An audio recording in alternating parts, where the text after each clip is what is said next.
Kevin Kelly, thank you so much for coming onto the show today. It's my pleasure.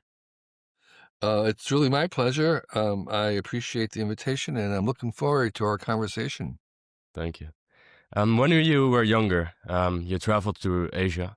How has traveling, or even that specific trip, changed your perspective of the world? Um,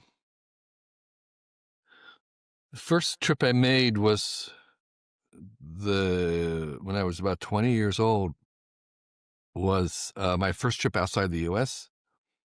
In fact, it was the first trip out of New England. I'd not traveled anywhere, uh, and I went to Taiwan directly because I was visiting my best friend from high school who was studying Chinese to be a missionary there, and it blew my mind. It just Mhm.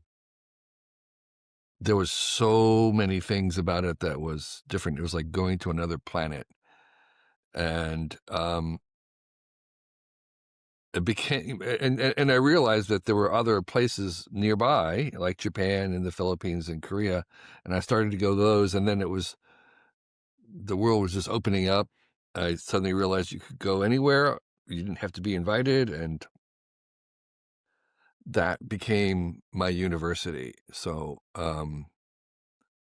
it's hard to kind of say exactly how it changed me, but it gave me optimism over time because I could see how those places were changing within my own vision from being undeveloped places to being very, very developed and eventually very modern. And that seeing people bootstrap themselves gave me a sense of optimism. I think it gave me a sense of time, of long, Asia is very old compared to America. So there was a sense of that long now that I like to talk about. And I think it gave me that trip also cemented in me the basic goodness of people that I came away believing that people are predominantly good and will generally, that good is the default,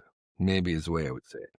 That it isn't the default that people are angry and mistrusting and thieves and will steal from you. The default is that they actually are honest and kind and helpful, and that is the default. And so I came away with a very sure sense of that. Mhm. There's, of course, such a variety of countries. Is there one particular country in Asia that you keep coming back to? The country that I had been the most times to is Japan. That's second by China. Um, the country that I've spent the most time in is actually India. Um, and um, the country that I sort of looked forward to going back until recently was Bali, Indonesia. Um, so yeah, Japan, China, India, big places. Well, Japan's not that big, but a lot of people. Mhm. I'm very excited to talk about your new book, The Colors of Asia. Could you please show it to us? Yeah, And yeah. So I have a brand new book called The Colors of Asia. It's something I self-published. It's based on my 50 years of travel in Asia photographing, 50 years of photographing the remote parts of Asia. And um, the weird thing about this book is that it's organized by color.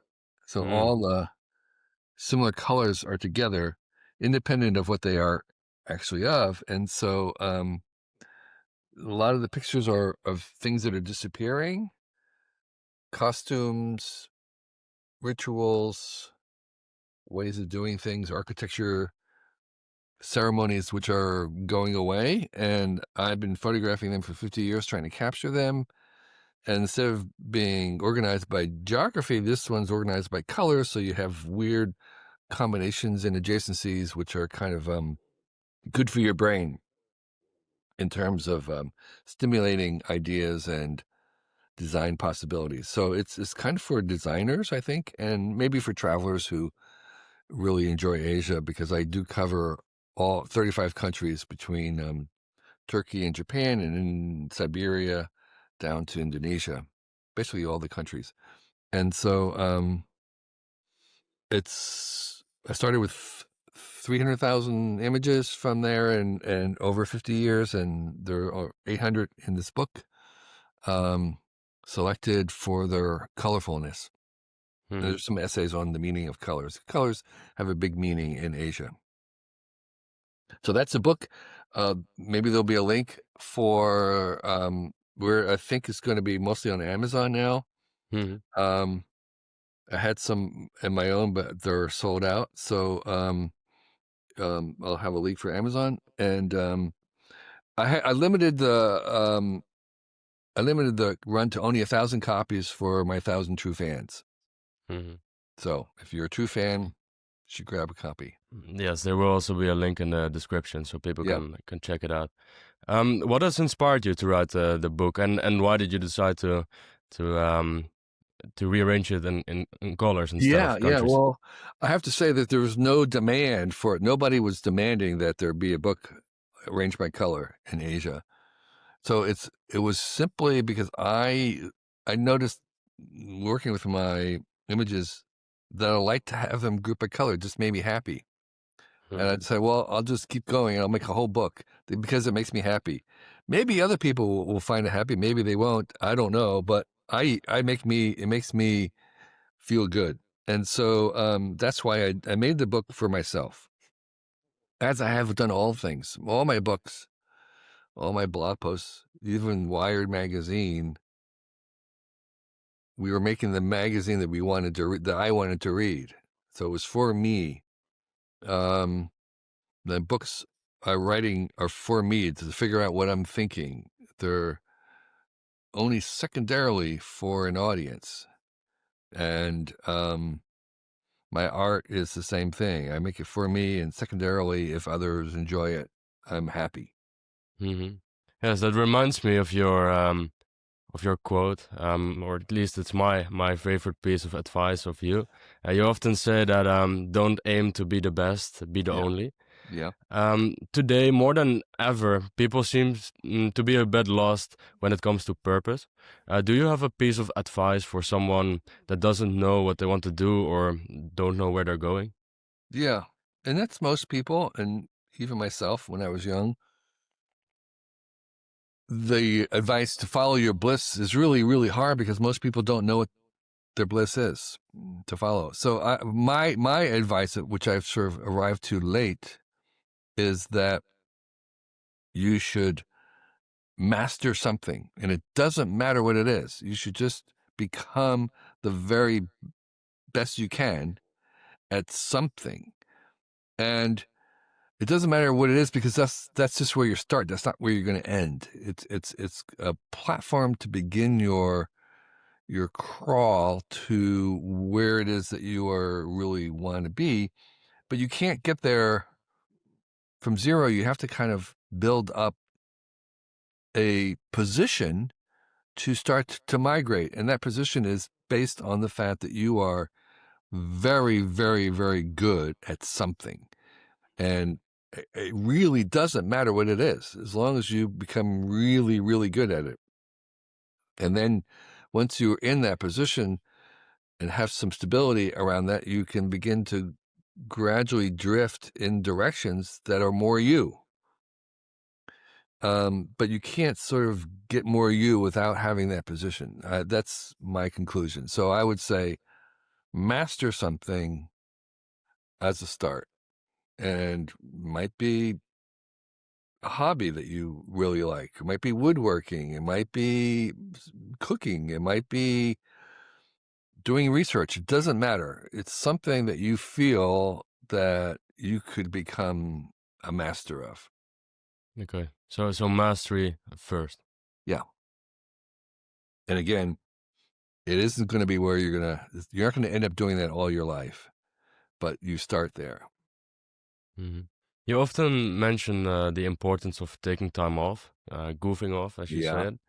I think it's a good antidote to what we see today in hustle culture, Yeah, and everyone is almost obliged to work all the time. yeah, yeah. Um, can you explain a bit more why you think it's so important, and the effect taking time off has had on your life? Yeah, the it was Peter Drucker, the famous business author, who put it to me first, which was in the beginning, we're kind of, when we're starting out, we're very concerned about doing the job right, doing it well, doing it as as right and correctly as we can. But it turns out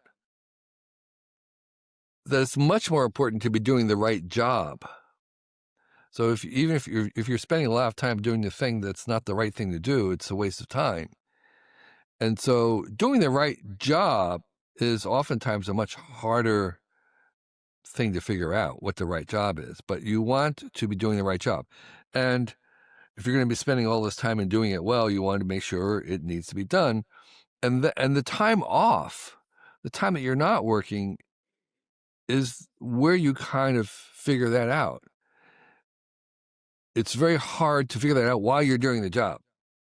And so you need to remove yourself from that effort, from that labor, and taking time off, goofing off, taking sabbaticals, taking Sabbaths, are all these things that allow you to get the perspective to make sure that you are doing the right thing.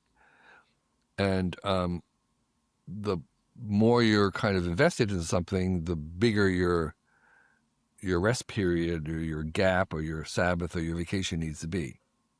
And so that's one very, very practical reason. But there are also just reasons of we're not really built or engineered or evolved to work all the time, and you literally need rest to keep going. And so sometimes you have to kind of plan that rest beyond just what sleep is. We have other cycles of work, and and thirdly, I believe that we should do many things in our lives that aren't just productive for their sake. I recommend that people do something that they're not very good at but love to do, um, because it kind of makes us a broader, deeper person. That we're not just always being productive. We're not just always um, looking for success. So it kind of widens our definition of success in some ways, and that comes again from not being productive all the time.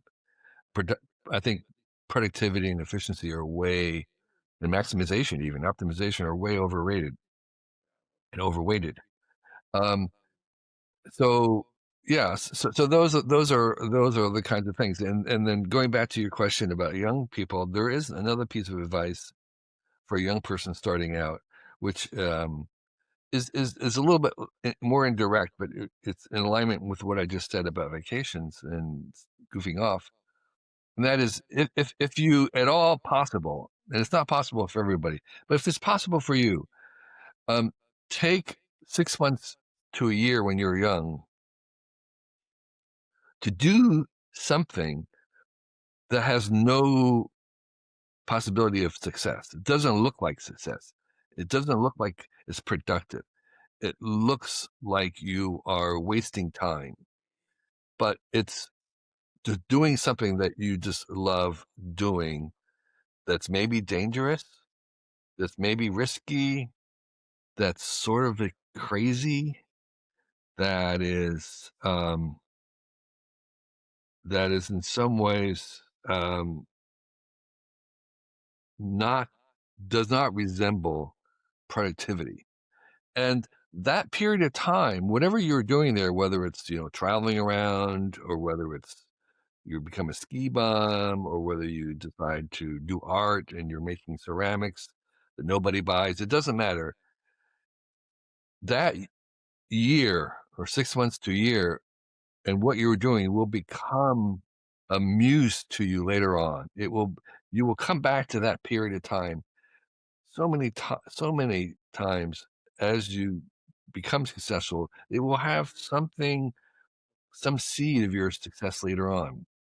And it's because if you're doing it right, you're doing it totally out of passion, and you were doing things that you genuinely want to do. And this is a real challenge for most people, including myself, is figuring out exactly what it is that you want. It's like we don't really know what we really, really want because we have so many imposed things from our family, from our environment, telling us what we should want, that it's very, very hard to figure out what it is that we actually truly ourselves want. And so one of the ways to kind of help you answer that question is to spend some time where you're literally doing whatever it is you want to do, and you're not trying to be responsible and you're not trying to be productive. There'll be a little bit glimmers of you, of your actual authentic self being revealed. Mhm. Yeah, yeah. You talk a lot about that, the importance of finding what you want. Have you gotten better at it as you've become older? Yes, I have. Um, a lot of it comes from ignoring what you think of other people. Um, and I think part of being successful is that kind of control that you have over doing things without having to ask permission, without caring too much about what other people think. That gives you some power and to do that. So yeah, and the other power that it gives you is if you have a certain level of success, you have increasing options and opportunities, more choices to do things. And so because of that, I get to ask the question more often. I have the privilege of being able to turn down things that don't meet my criteria of, well, I'm the only one who can do this.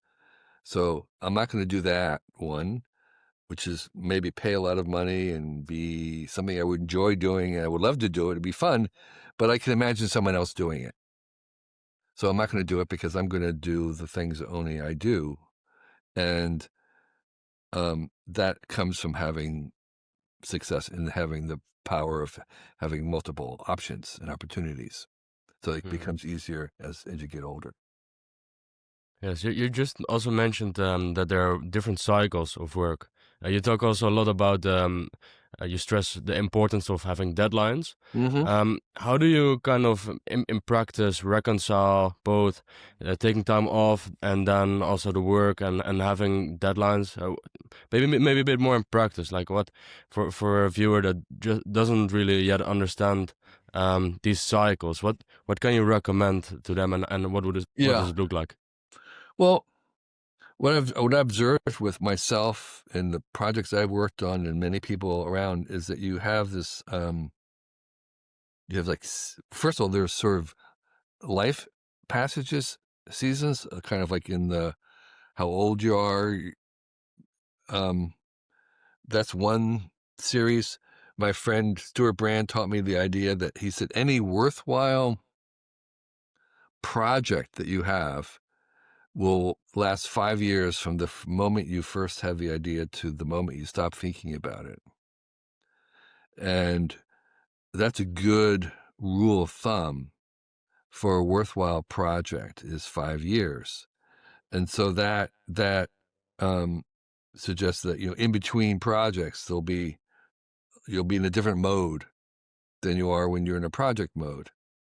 And then even within the project mode, there'll be periods of time when you'll be sprinting and you don't want to stop. And maybe you work all night, or maybe you're working for a week without a break or something, or you're going a month of very intense, but then afterwards you slack off for a month. And so those are some of the rhythms of natural work and natural projects. So I'm very much not a career-oriented person. I'm a project-oriented person.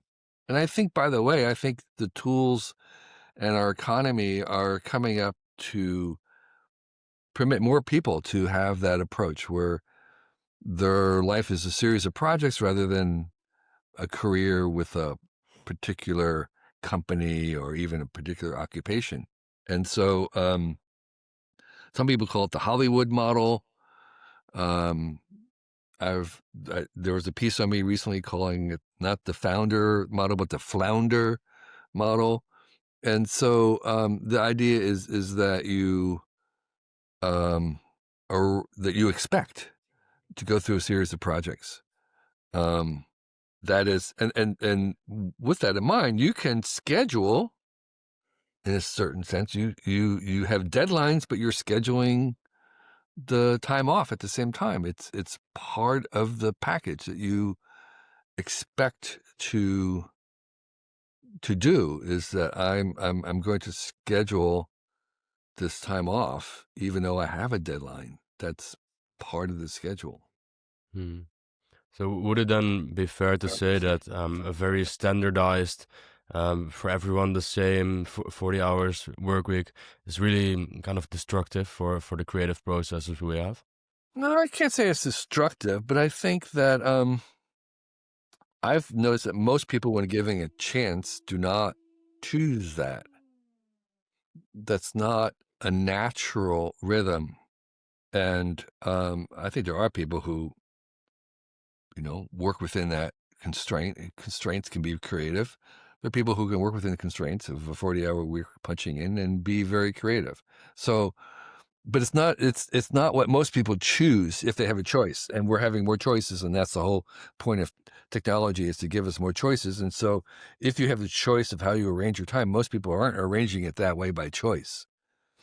And the whole COVID and work from home shows that even the 40-hour work week is can be modified so that you're going in on a couple days and the rest of it you're working at home, and that's also natural. And that kind of rhythm of working by yourself and then working collaboratively, if you're working on a team, that's we engineered that at Wired in the 90s.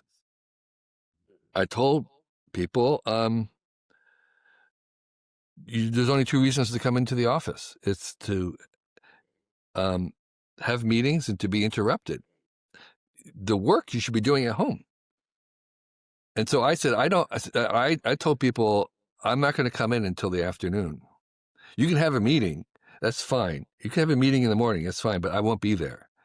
Hmm. And so generally the meetings were in the afternoon because I would come in after working at home in the morning. And so that's we know that this very natural rhythm is to rotate between, we used to call it the cave and the commons. The cave, where you're inside the cave and you're getting things done, and then you come out to the commons where there's people and you're sharing and you're collaborating and you have interruptions and all the serendipity, and then you go back into the cave. And so that is a, if you have to work together, that's a very natural rhythm. Hmm. How do you look back at your time at Wired? Like, how has it changed you, and do you have certain regrets looking back at that time? Regrets, interesting. Um, well, first of all, generally very very fondly. Um, I was expecting to go. I mean, we had this. It was a disaster. We had a failed IPO that broke up the company, that divided the brand. The digital went one way, the magazine went the other way. It was bought by a billionaire. Um, I think the regret is that we didn't get to keep going because we had incredible plans. I think that we could have come to the ad auction before Google, because we invented the ad banner on the web and we had our own search engine. It's not too hard to imagine that we could have gotten to the ad auction before Google, which would have changed everything. Instead of, Google, they've been wired. But even without that, there were lots that we were doing, and it would have been a lot of fun to keep going. But so that's my main regret, is that we didn't get to continue as owners. We lost control, even though we were owners. But in general, it was a lot of fun. And we were making waves, and it was a very exciting time. And so I have nothing but really great memories. Mhm. Yes, I think it's kind of I would say a characteristic of you that you're able to see the future better than everyone else. I think around 10 years ago in 2016, you gave a TED talk on AI. People back then were still a bit skeptical, but today AI has proven here to stay. How has your perspective changed over the last 10 years when it comes to AI? Yeah. So I think we're still at day one. I think in 30 years from now, we'll look back and we'll say 2025, you didn't even have AI. That's not really AI what you were doing back then. Because I don't think we still don't know what AI is. We don't know what intelligence is, even in our own heads. So I think we're still at day one with AI. Some of the surprises until a couple of years ago, it felt that the pace was sort of about the pace I expected, of pretty slow incremental improvements. It seemed like it wasn't really going very, very, very far, very fast. I thought we would get there, but it would take, decades. The surprise was the LLMs, which were invented to do language translation. That out of those language translation software, you got a little bit of reasoning, which was surprising to everybody. And then even more surprising was that little bit of reasoning could be amplified by making the whole thing bigger, that you kept making it bigger, bigger, and you got more reasoning without changing anything. That was amazing. So the surprise was, after very, very slow progress, that we suddenly have this fast improvement very, very quickly, where just making things bigger, which was easy to do in conceptually, we get this advance. It's still, we're still not sure whether that can keep going, how far it can go. I suspect it's going to plateau out pretty quickly. But nonetheless, all that came from a language translation software and nothing beyond that. And it's also clear that what we have is a good basis to go further. So it seems like it won't take us all the way, but it's a great place to start. So that was a surprise to me, was the quick quantum leap that we did, which came from a surprising source out of the blue. With, there were things alongside with it, the use of switching from CPUs to GPUs, and a bunch of other things that came together to make that happen. And that happened pretty quickly. That was kind of surprising because the rate of change had been going pretty slowly. Mhm. I don't think we're on exponential growth now. We're exponential in our use of the resources. Our consumption of compute is growing exponentially, but the output of intelligence, whatever that is not. It's actually the inverse, where we're consuming ever more exponentially greater amounts of compute to make a small difference in the IQ, if you want to call it that. And so, so I don't see this kind of intelligence explosion happening. And I also think that IQ intelligence is overrated in general in terms of getting things done in the world. And that's the piece I wrote long ago on the myth of the super singularity and super intelligence. I think that's a kind of a myth that's going to that's either that's going to come quickly or that it's going to revolutionize everything. So, because I think intelligence is complicated and complex and not what we think it is, and not maybe necessarily the thing that solves everything else. Could you maybe elaborate a bit deeper why you think we aren't on an exponential curve?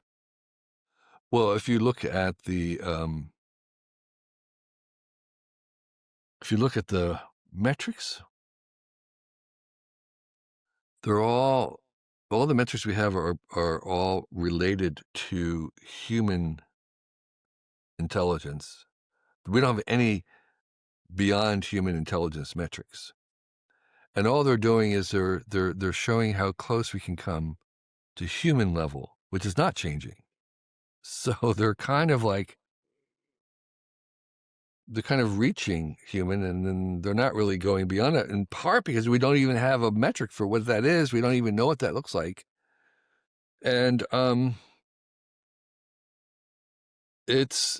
those changes are not exponential in terms of the differences. We're going from being able to pass a high school exam, and then passing a college exam, and then a PhD exam, and there's nothing exponential about that. Those are all just humans. So exponential means that you are, increasing by an order of magnitude. Well, no one said there's an order of magnitude difference between college and a PhD. Hmm. So, so there's basically no evidence for exponential growth in intelligence output. There is only exponential growth in the compute needed to do it.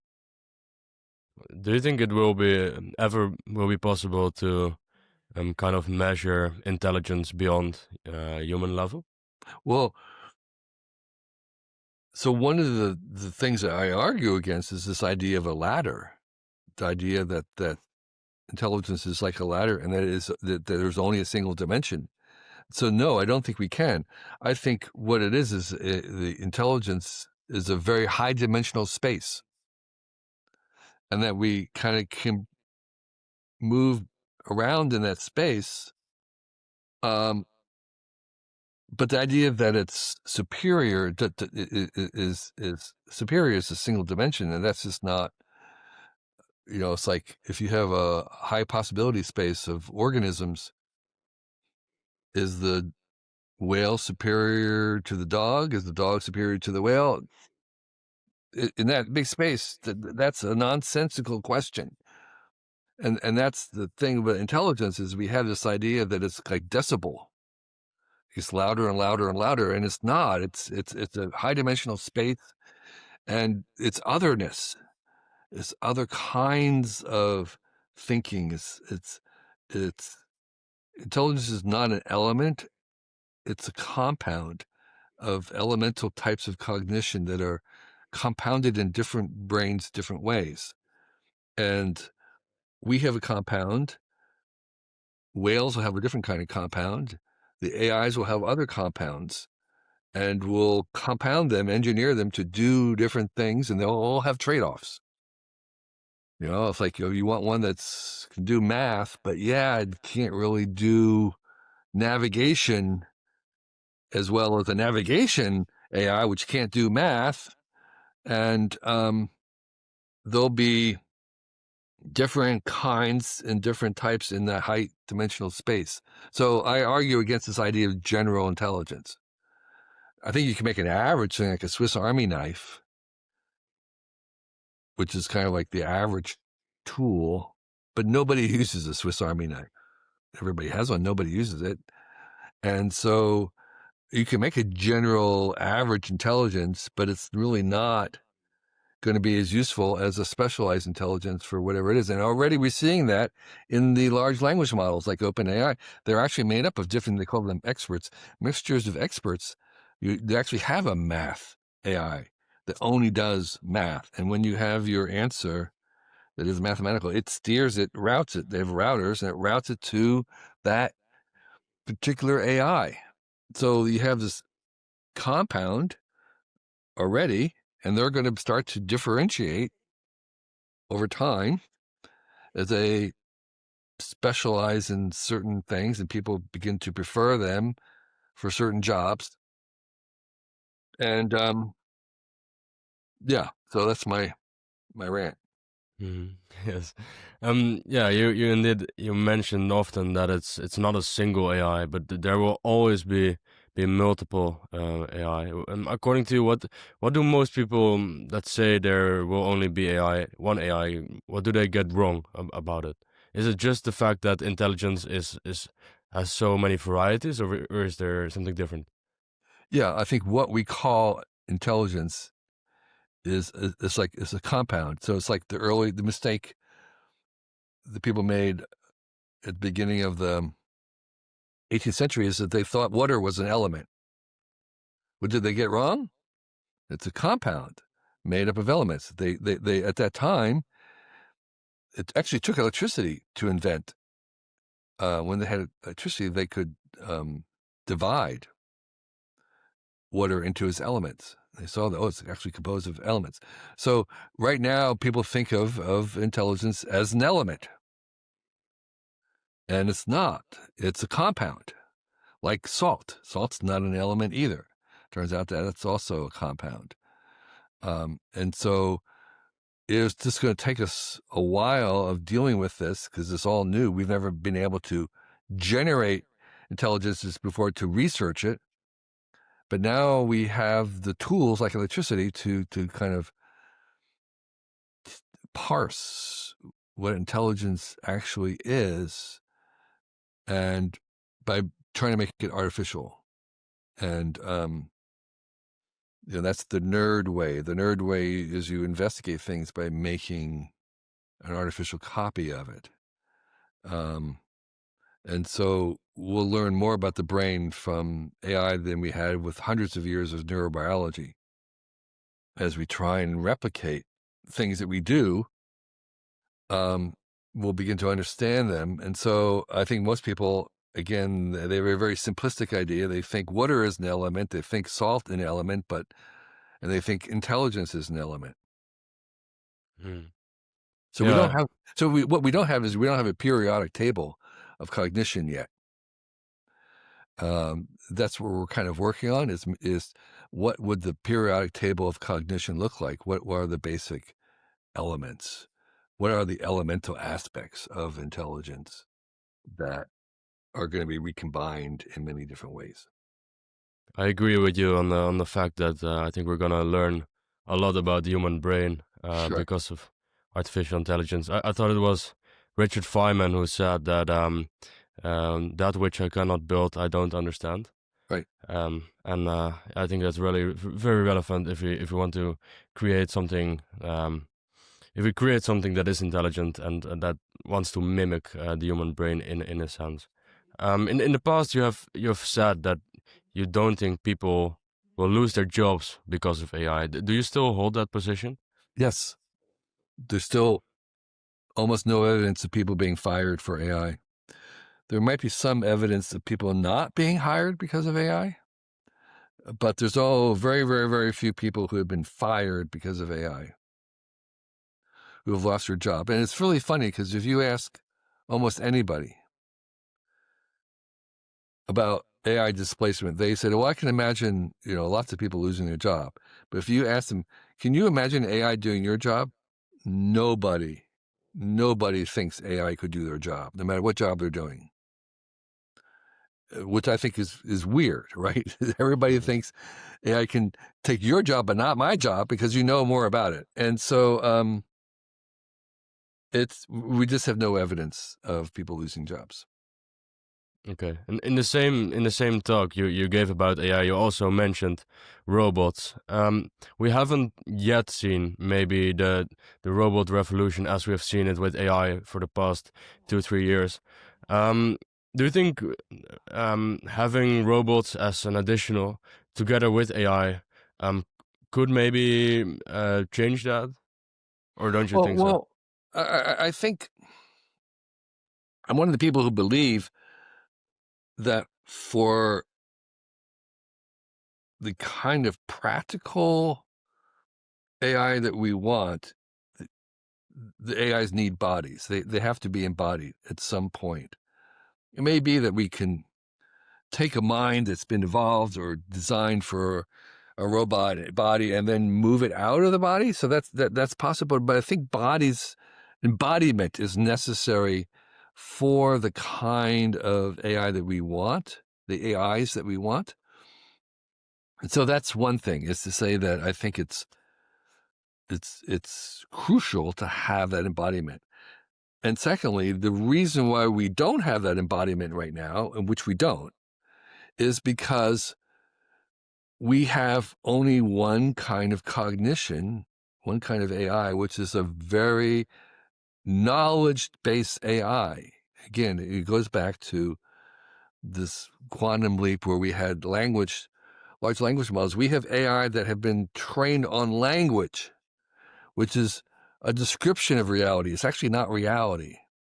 So they're very good at book knowledge. They're very good at knowledge based. They're not very good at kind of common sense or reality based.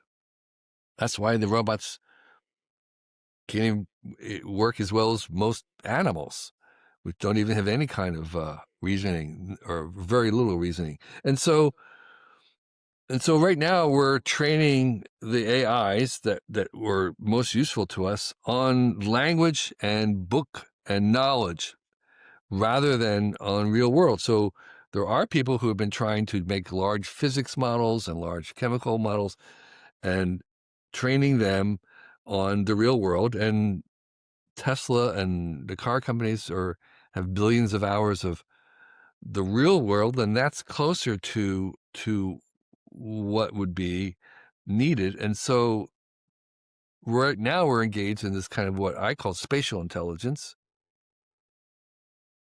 an awareness of the real world in 3 dimensions and in time. And that is what's going to be necessary to make robots navigate and be useful in the real world that is not constrained by models, because you don't have any idea. There are all these edge cases. The whole world's just edge cases. And so, there's a huge retraining kind of needed for AI, and we're not anywhere close to having that kind of intelligence, that variety or that compounded version of intelligence. And we only have this very book text knowledge base intelligence, where they can answer any question about anything that was written down. And so there is a lot of work to do still. And I think we will come to measure some of the performance or the progress in AI by how close we are to getting these robots. Because right now, the text-based AI, they know everything. They've already memorized everything. They're very good at kind of digesting what we know. So that's not really going to improve very much. I think the improvements are going to be coming to trying to embody them and have them be smart in the real world. Mhm. When you look at, for example, Tesla and autonomous driving, which is also largely enabled by AI, that seems to be very fruitful. If I'm just looking at it, Yeah, wouldn't you agree that if this, succeeds, and most people expect that it will in a couple of years, that it has the potential to lay off like truckers, bus drivers, taxi drivers, and so on? I think we're still decades away, in part because we actually have to change the infrastructure to accommodate these. Right now, with only a few, like in San Francisco, a few self-driving cars, already there's kind of issues about where do they go when they're not driving, changing the street lights to accommodate their knowledge. If you have highway, they're not on the highways yet, but if you have highways, do you have special lanes for them? So the problem is there's infrastructural changes. And it's the same thing about bringing AIs into the company. You can't just bring an AI like they're Einstein. You actually have to change the structure of the workflow. You have to change the structure of the organization as you become an AI first company. And the same thing with self-driving. It's not just like these are cars that have a robot driving them. They behave differently, and in order to accommodate them as when they're ubiquitous, when they're the majority, is going to require changing the infrastructure, and that takes time. Is all my point, is that will take time to do that. So I think right now we have self-driving taxis, which will first proliferate through the rest of the cities. So you'll be self-driving cars that you don't own, but that you use. Because that's the first step, and that will take some years for that to become more common as taxi unions and other kinds, all these other practical things in the world have to take place. So that's going to be probably at least another 5 years just to get the Waymos and the Tesla cabs into most cities. And then there's the second thing of like replacing your car that you own with a self-driving car. And that's, again, more complicated because there are issues about long-term trips with self-driving, which we haven't actually figured out how that works, what the problems are. So that's another 5 years, at least. So what that means is that in that decade, we have time to adjust the drivers who are the truck drivers. And I think that a lot of the truck drivers in this transition period, a lot of the trucks will be self-driving, but there'll be a human on board who is doing other kind of work.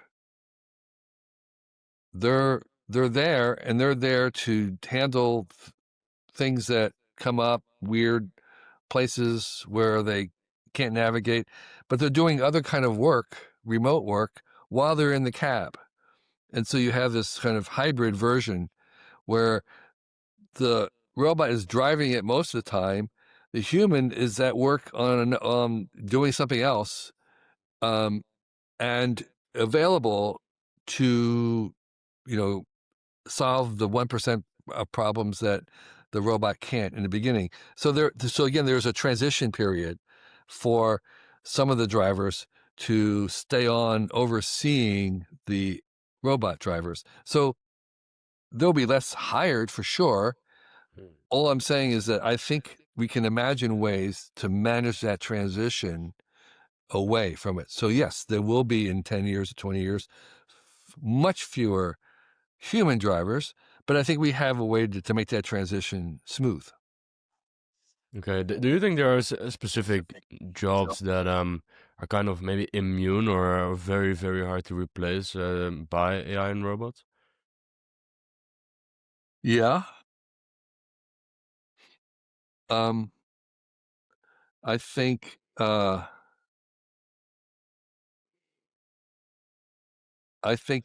lot of how should I say it?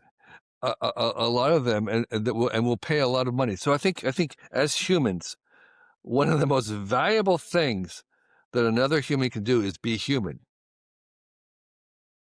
I think we're going to pay a lot of money to be around humans rather than robots because we just will prefer. Will generally sometimes, like a lot of people, single women in particular, prefer the Waymo self-driving cab to having a human driver. So yeah, we don't want them. I want cash. I don't want people counting money. I don't want to deal with a cashier. I just want to wave my palm and pay for things that way. But like if I'm sick or something, I would pay more for a human doctor talk to me rather than talk to the AI. If I don't have any money, if I'm poor somewhere, I'd rather have an AI doctor than no doctor. But I would prefer to have a doctor that has a partner with AI, but is interfacing with me as a human. So I think I think we will always gravitate to a human for some jobs, even though they are working with it, because we prefer that interface. We prefer that feeling. Just as like, and weirdly, I've said this before, but it's like I travel around the world. I know zillions of people. I meet people like yourself who are very smart and a part of my tribe. But my best friends are all Americans. Why is that? It's just easier. It's just, Mm. there's something about that common background, the jokes, the references, whatever it is. And I think the same thing will be with AIs versus humans, is like we'll just prefer humans, and we might be willing to pay a little bit more money if we have it to deal with the human in certain kinds of situations like health or um, guidance or therapy. I mean, AI therapists are going to be really, really good, but I'm imagining that they are a partner with a human therapist, and that most people, if they have a choice, would rather have a human therapist at the front, that they deal with. Yes. Yeah, thank you for sharing your thoughts about that. I want to go on to the last couple of questions. You Sure. often mention the importance that books have had on your life. Yeah. If you could pick a couple, which books would you say have had the most influence on you? Yeah, actually, I wrote a piece once. There was about five. Um, One is the Bible, and I recommend that no matter who you are, that you read the Bible, because no matter what you think the Bible says, it doesn't say that. Read it all the way through. Once parts of it are really tough to get through; they're just incredibly boring. Other parts are very disturbing, but its influence on our society is so large that you should read it for yourself. And I did, and it was very powerful. I mean, I read it multiple times. Um, the other one was I was very influenced by Henry David Thoreau and his Walden, which was, to me in high school, a calling card to live my life to the fullest, make my own house, do all that kind of stuff. Really uh,